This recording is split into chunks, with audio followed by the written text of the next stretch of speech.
Oi, gente, desculpa.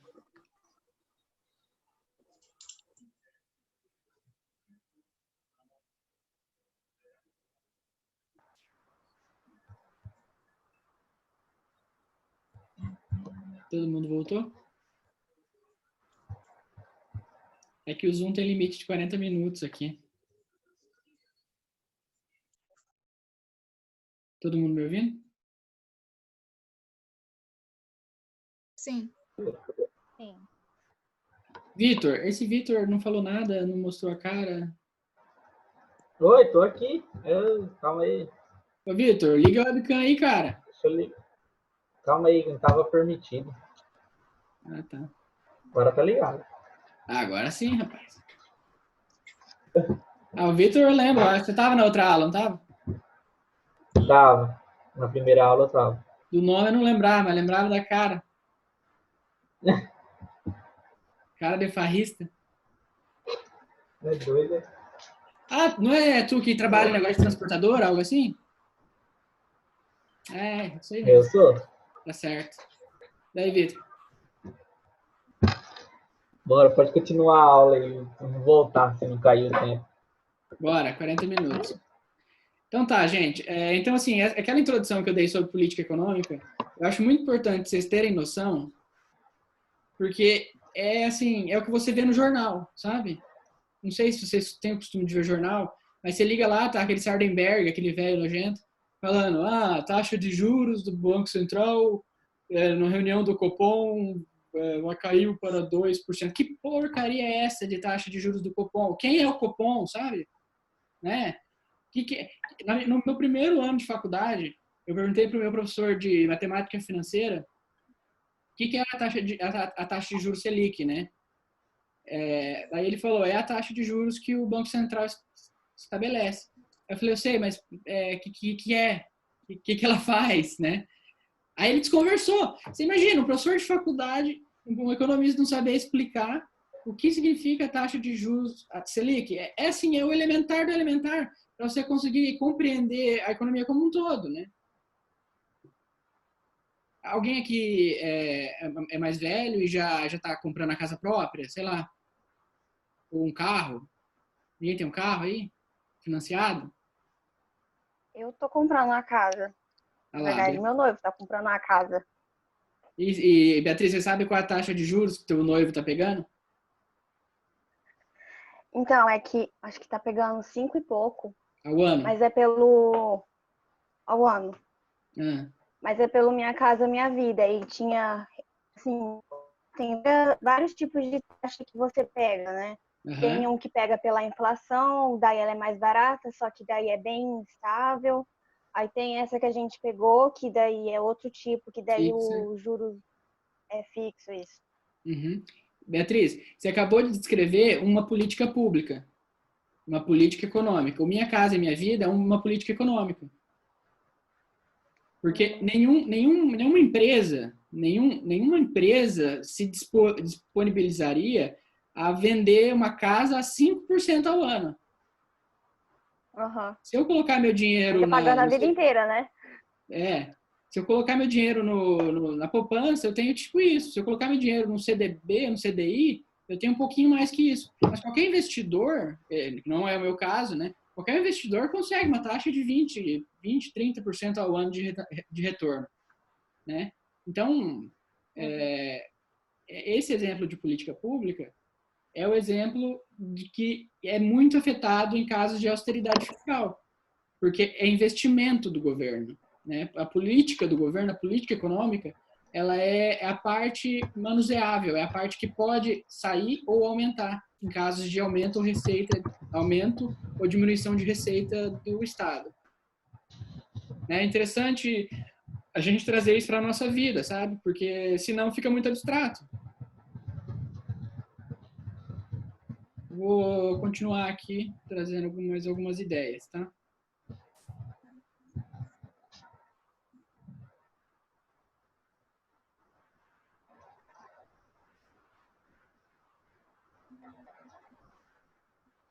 Tá, eu trouxe agora aqui numa perspectiva mais microeconômica, tá? Alguém aqui assina o Amazon Prime? Eu, Eu quem? Beatriz Tamboara. Oi, Beatriz Sambuara. Eu também assino, Beatriz. Eu sou um refém dessa empresa. Você acha bom, professor? O Amazon Prime?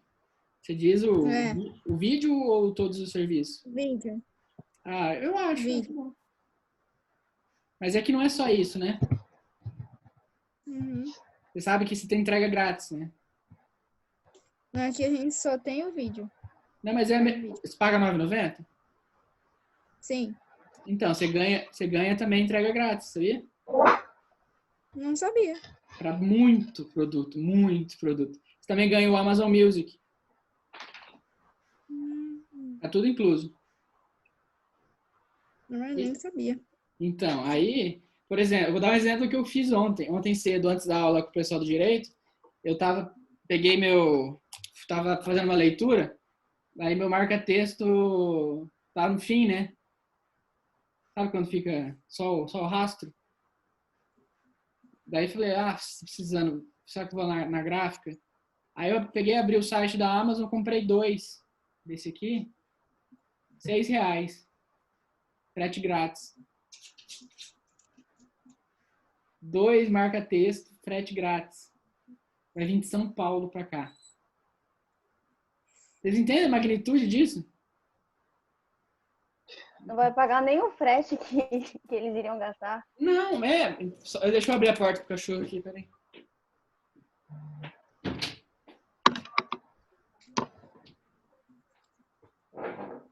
Então, assim, gente, eu trago aqui o exemplo da Amazon por vários motivos, né? O primeiro deles é para a gente entender, assim, como a gente está vivendo numa época específica, né? E a teoria tradicional, essa que vocês estudaram um pouco e que estão me pedindo para ensinar vocês nesse plano de estudo aqui, ó, ela considera que todos os agentes, né, os indivíduos, são racionais, que eles maximizam a utilidade, e quando um preço cai, eles consomem mais, quando um preço sobe, eles consomem menos, né? O que faz sentido, né? Faz sentido? Faz. No entanto, nem sempre a gente faz as escolhas com base somente no custo-benefício. Por exemplo, esses tempos eu comprei também na Amazon, claro, né? Esse carregador de pilha aqui, você consegue ver? Sim. Aí, olhei lá, frete grátis, né? Tava R$ 38, acho. Falei, tô precisando, tenho... O meu mouse é de pilha, né? Aí, tô precisando, fui lá e comprei, tudo certo. Achei que fiz um bom negócio. Aí, depois fui pesquisar, eu tava pesquisando não sei o que lá, e lembrei e fui lá pesquisar outros modelos. Aí tinha numa outra loja o mesmo carregador por R$ 20 e 18 de frete. Né? Então, mesmo preço, né? Mas não sei se ficou claro para vocês. A ideia é que às vezes o indivíduo não maximiza o teu gasto. Às vezes a gente simplesmente faz a compra ou a gente se comporta de forma que seja mais vantajoso, mais fácil, né? Porque assim, eu sair daqui de casa e ir até a gráfica comprar meu marca-texto é um custo para mim. Né? É um custo de tempo, é um custo de gasolina ou um custo de passos, né? Que eu estou em Paraíso, então não preciso necessariamente usar gasolina. Assim como Tamboara, né, pessoal? Tamboara sai de carro porque quer, não porque precisa, né? Aqui, pra mim, eu acho que é porque precisa, porque se for de ônibus, misericórdia. Então, não, tô dizendo, mas dá para fazer tudo a pé se quiser, né? Aqui dentro, você fala? Em Tamboara. Dá sim. Se for aqui dentro da cidade, sim, mas tipo, daqui para Paranavaí, Não, claro, né, Beatriz? Poxa, tô falando dentro da cidade, que é um ovo. sim, lógico. Então a ideia Mas é também tem muito pouca coisa aqui, né? Então a gente é mais obrigado a sair do que a ficar. Paraíso não é tão diferente, não. Vocês conhecem aqui, falando nisso? Eu Sim. não. Conhecem Paraíso? Grande Paraíso do Norte. Então, assim, na microeconomia tradicional, eu trouxe o exemplo da Amazon aqui como um exemplo de empresa, né? É mais barato comprar na Amazon? Via de regra, os livros, os CDs, os discos, esse tipo de coisa é de fato mais barato na Amazon, né? Eles têm um poder de mercado muito grande, é uma empresa... Eu mandei um vídeo para vocês ontem, foi ontem? Se vocês puderem, olhem lá, é um vídeo sobre a história da Amazon, uma perspectiva um pouco crítica, do tamanho que a Amazon está se tornando. Tal. Bem legal. Então, assim, às vezes a gente não faz compra porque assim, a gente não compra uma camisa porque ela cobre nosso corpo. A gente compra uma camisa porque a gente acha ela bonita, porque ela representa nossos valores. Por exemplo, eu não vou usar uma camiseta, sei lá, da Quicksilver. Não faz o meu estilo, né? O consumo, ele tem a ver com cultura, mais do que com maximização da racionalidade, né? Aí eu trouxe o exemplo dos rolezinhos, né? Acho engraçado isso, que o pessoal usa óculos da Oakley, que é Meia na canela. Não é? Usa meia na canela da Nike. Os tênis da Nike com não sei quantas bolas. Óculos da Oakley custa tipo R$1.000. E é horrível, né, cara? E compra na 25 de março por 20, R$30. Então, assim, o comportamento do indivíduo, do consumidor, ele é muito diferente do que eles querem que eu te ensine. Eles querem que eu ensine isso aqui, mas esse ensino aqui, ele é não só ultrapassado, mas também ele não representa a realidade, né? Então, como eu estava dizendo no começo, eu quero trabalhar com vocês sobre dois flancos, duas frentes. Uma frente é a preparação para concurso público. Não sei se alguns de vocês aqui têm essa perspectiva de prestar concurso público.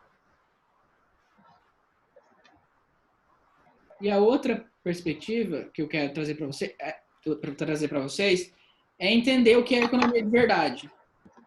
Não um manualzinho bobo que diz que o consumidor maximiza a utilidade, que o consumidor é inteligente, que a gente é inteligente, que a gente não é inteligente, a gente é um bando de macaco com um carro, com motor, sabe? A gente não evoluiu muito mais que isso, não. Então, claro que no sentido de estudar para concurso, vocês têm que saber todos os conceitos econômicos, né? Vocês têm que saber o que é taxa de juros, vocês têm que saber o que é uma curva de oferta e de demanda, vocês têm que saber o que é a teoria tradicional, vocês têm que saber. E eu vou, claro, não vou deixar de passar esse conteúdo. Mas, para além disso, eu me sinto na obrigação de mostrar para vocês que a economia é muito mais que isso. Ela não é simplesmente um estudo de como alocar os recursos escassos de forma eficiente. Eu estou me fazendo claro? Sim. Sim. Aqui eu trouxe umas besteirinhas aqui também. Mas é só para ilustrar. O Vitor deve ter essa corrente no pescoço aí. Não deve, então. Não. Não, desse jeito não. Então tá, assim, só para ilustrar, né? Tá corrente louca aí. Só para ilustrar como, assim, o consumidor, ele não é uma coisa só, né? Ele não é não tem como a gente generalizar uma sociedade, porque basicamente a economia tradicional, ela pega um exemplo, ela pega um consumidor tradicional e ela generaliza isso para o todo, e a macroeconomia seria uma forma expandida da microeconomia, né? Você pega existe a demanda individual, a demanda do indivíduo, e existe a demanda agregada. E a gente vai ver isso porque isso está no plano de ensino. A demanda agregada nada mais é do que a soma de todas as demandas individuais. É uma generalização que basicamente se move pela ideia de que quanto menor o preço, maior a quantidade, né? Quanto maior o preço, menor a quantidade, né? Aquela curva, vocês já chegaram a ver, né? Eu acredito. Sim ou não? Qual é a pergunta? Se Fala vocês já de novo, chegaram a por ver a favor. curva de demanda. Vimos nas outras aulas, com a outra professora. Uhum. Então, é isso mesmo que eu perguntei.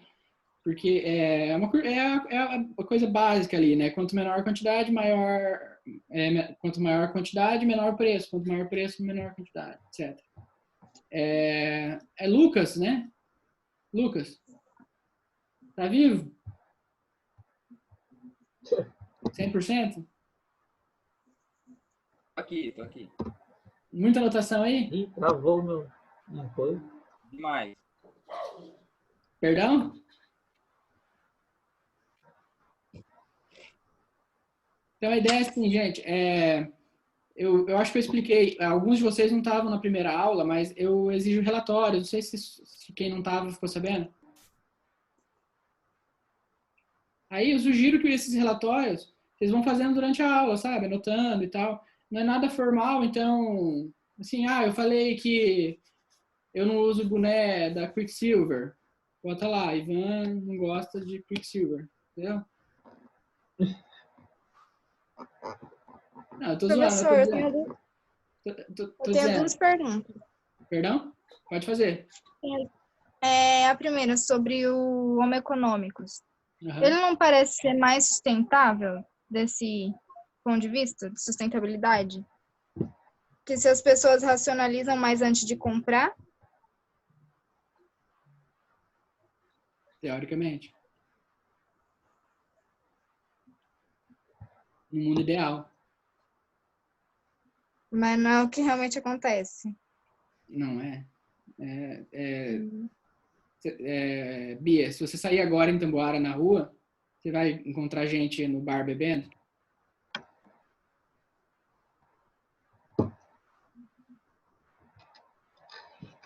Aqui na Maruena vai. Aqui em Paraíso também. Vocês consideram isso racional? Não. Não. Nem um pouco. Pela situação agora, não. Na verdade, é o oposto de racional, né? É burrice. É. Então, assim, sim, Bia, seria mais sustentável, seria mais... acho que com certeza a gente teria uma sociedade muito mais próspera, uma sociedade muito melhor. Mas não existe, né? Você disse que tinha duas perguntas.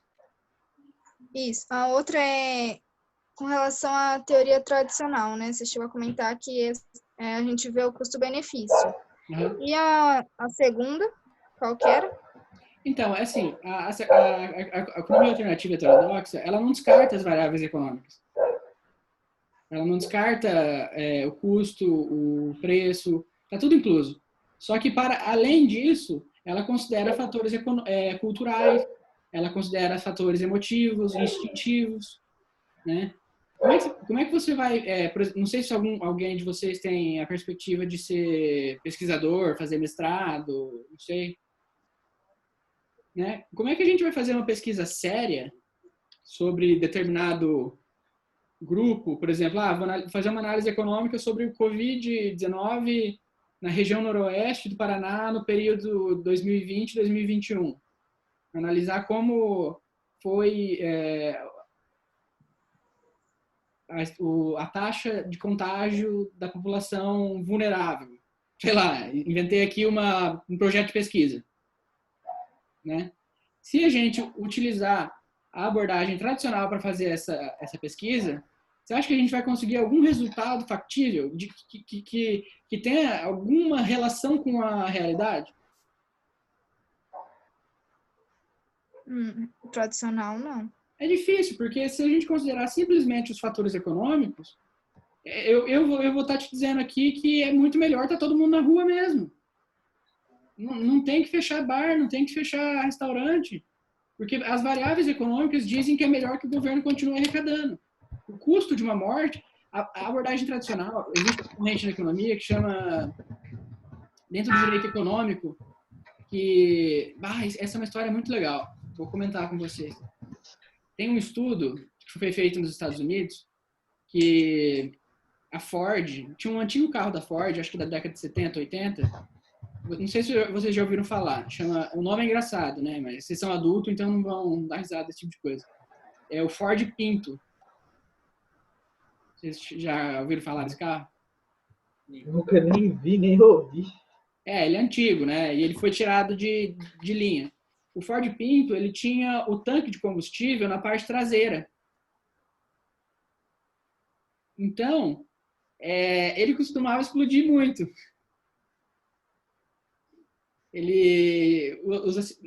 Quando gerava acidente, o tanque era sempre muito afetado e o carro explodia.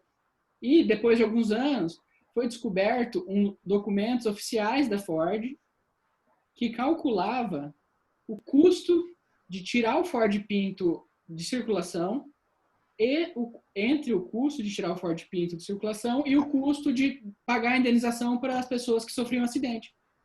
E o estudo da Ford dizia que era melhor deixar o Ford Pinto circulando e vendendo, porque era mais barato pagar a indenização para os mortos, para famílias dos mortos, ou dos feridos e tal. Então, Bia, essa é uma análise da abordagem tradicional. É uma abordagem que só leva em consideração os fatores econômicos, as variáveis econômicas. Entende? Ok. É interessante esse exemplo do Ford Pinto, né? Como o ser humano, às vezes, ele se passa, né? Porque isso é uma questão ética também, né? Como mensurar o valor de uma vida. Isso é, assim, eu não tenho formação nenhuma em filosofia, em ética, mas é um assunto para lá de polêmico, mas com certeza eu acho que o pessoal da Ford não devia estar preparado para essa mensuração.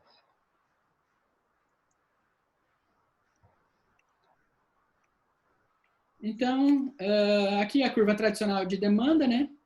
Só para ilustrar para vocês. Vocês já viram, provavelmente, né?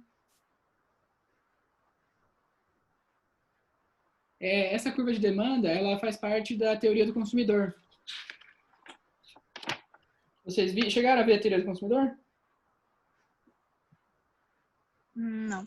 Não, né? Vocês pararam em... Vocês chegaram a entrar em fundamentos da microeconomia? É mercado, demanda, oferta, essas coisas? Ou não? Também. Então vimos. Vocês viram valor e utilidade? Eu acho que não. Eu acho que vocês só viram a parte 1. Tá. Então, assim, a teoria do consumidor, ela é basicamente uma análise de demanda, né? Que o consumidor é quem demanda as coisas. O consumidor, ele também pode ser um ofertante, né? Sob a perspectiva da firma, da empresa. O que o consumidor oferta? Alguém chuta? Mão de obra? Mão de obra. Beatriz, você é sensacional. Tá A estudando, gente né? Tá estudando. já comentaram isso. Eu já tô anotando aqui minha aluna favorita. É isso, exatamente isso, assim. Quem não tem dinheiro, quem não tem capital, quem não tem bens, Oferta é mão de obra. oferta o É que o tem, famoso né? pobre igual nós. Igual nós. Eu igual aqui assim. tenho 2 empregos, tenho um Tá igual o Júlio do Cris. Minha ex-namorada falava, porque meu namorado trabalha na Secretaria da Fazenda e vocês têm que colocar CPF na nota, viu? Senão a gente denuncia vocês. Ela falava bem assim. Você é doida? Então a ideia é assim, gente. O estudo da curva de demanda, ele é basicamente um estudo do que é consumido, né? A demanda na questão do indivíduo é o consumo normal, né? Mas também a firma, ela também demanda, né? Então depende do que a gente vai estar analisando, a gente vai enquadrar enquanto demandante ou enquanto ofertante, né? No caso da firma, a firma é uma demandante de mão de obra, né? Existe essa mesma curva de demanda para a firma. Quanto mais baixo o salário, mais mão de obra ela contrata. Vocês viram, acho que ano passado, ano retrasado, teve uma reforma trabalhista. Não sei se vocês lembram disso. Essa reforma trabalhista, ela deixou a mão de obra um pouco mais barata para a firma, para o empregador. Ela retirou alguns custos, fazendo com que, teoricamente, a empresa contratasse mais. O que não foi observado na prática. Por quê? Porque a reforma trabalhista foi feita com base em variáveis somente econômicas, desconsiderando muitas outras variáveis, como, por exemplo, poder de mercado, poder de lobby, né? Inúmeras outras coisas. Bom, então, eu só trouxe aqui para ilustrar.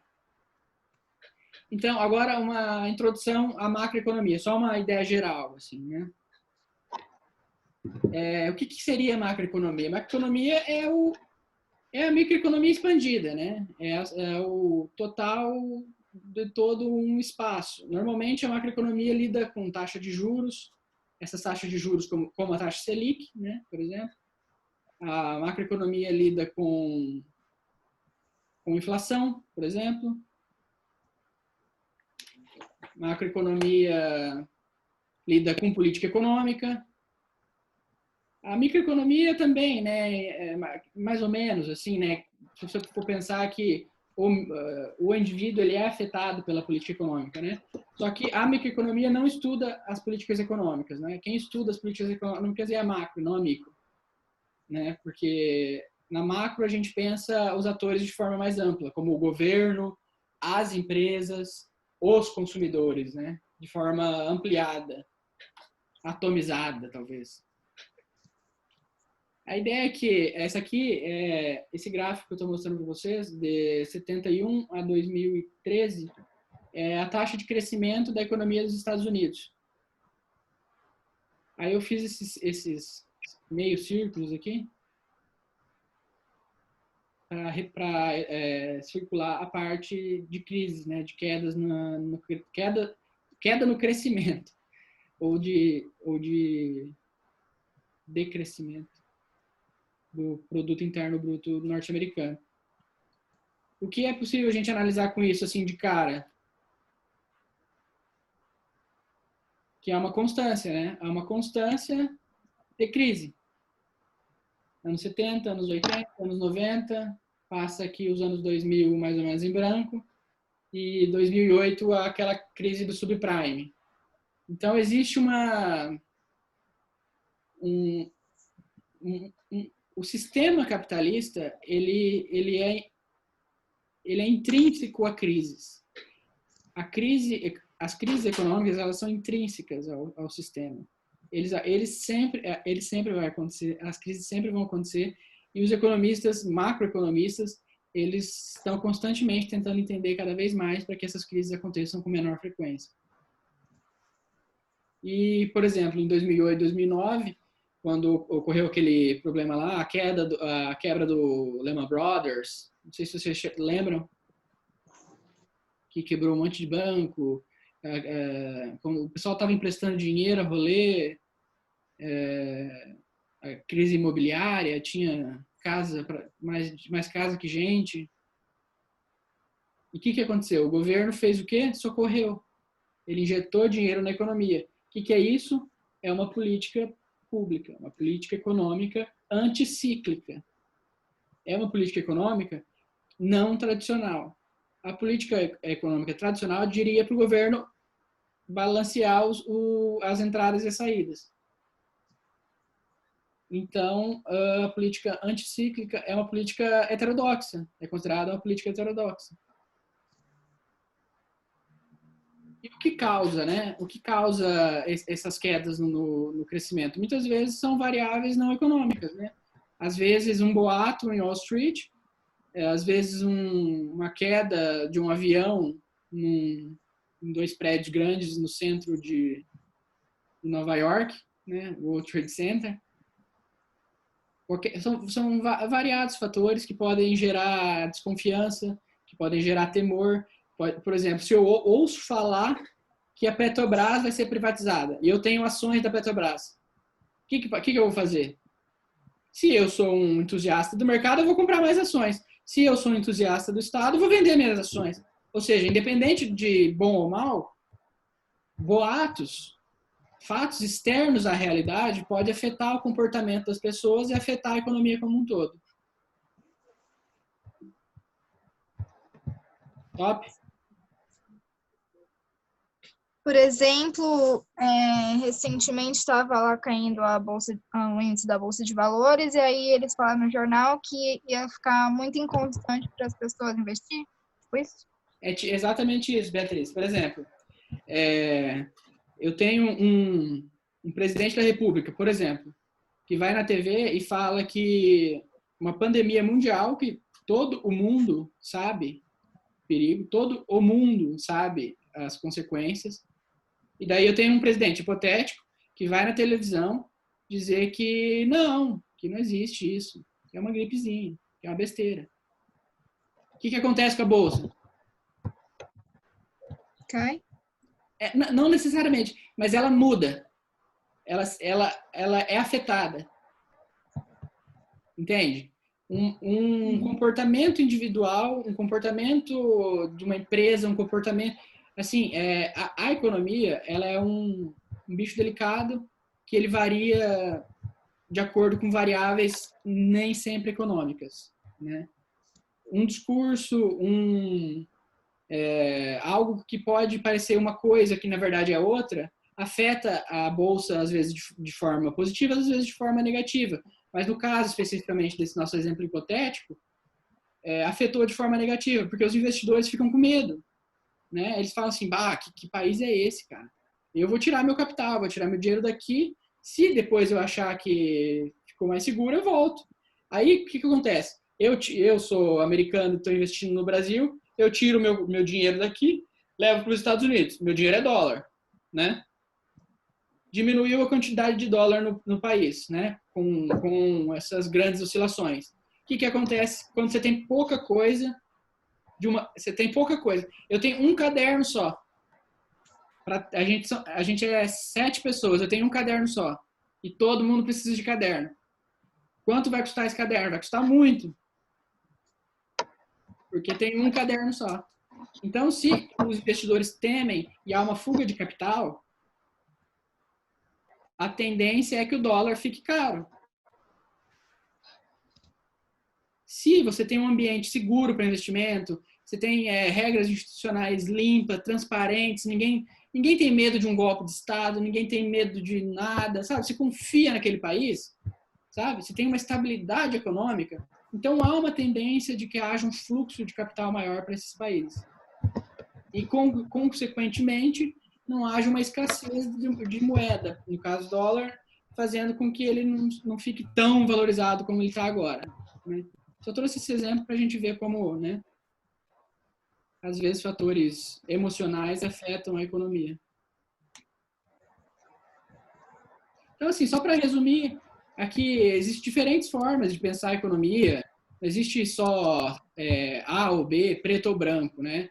Existem escolas econômicas mais para a esquerda e mais para a direita. Por exemplo, os austríacos, né, que recentemente entrou um pouco na moda aqui no Brasil, von Mises, Friedrich Hayek, são economistas clássicos considerados liberais, né, que consideram que o Estado não deve existir at all, assim, não deve existir mesmo, porque o Estado ele só atrapalha. É uma perspectiva, né, é uma perspectiva super séria. Não é a que eu tenho adotado assim no meu trabalho, mas há pensadores, cientistas muito sérios que consideram e argumentam de forma convincente de que isso é uma possibilidade. E no outro extremo, a gente teria escolas de pensamento, políticas econômicas, que consideram que o Estado tem que estar presente em tudo, desde a fabricação da minha caneca até a produção do aço. Então, assim, existem os dois extremos, né? Mas, assim como tudo na vida, né, não é nada preto e branco. Existe muita coisa. Existe um degradê aí muito, muito grande. Beleza? Então, assim, só para ter, eu trouxe aqui o exemplo de países, né? Num extremo a gente tem a Cuba e China, por exemplo, que são países com o Estado muito presente. O Estado, assim, está em todo lugar. E de forma oposta, Reino Unido, Austrália, Estados Unidos, que apesar de ter, no caso dos Estados Unidos, apesar de se ter um Estado forte, ele não é um Estado que interfere na economia.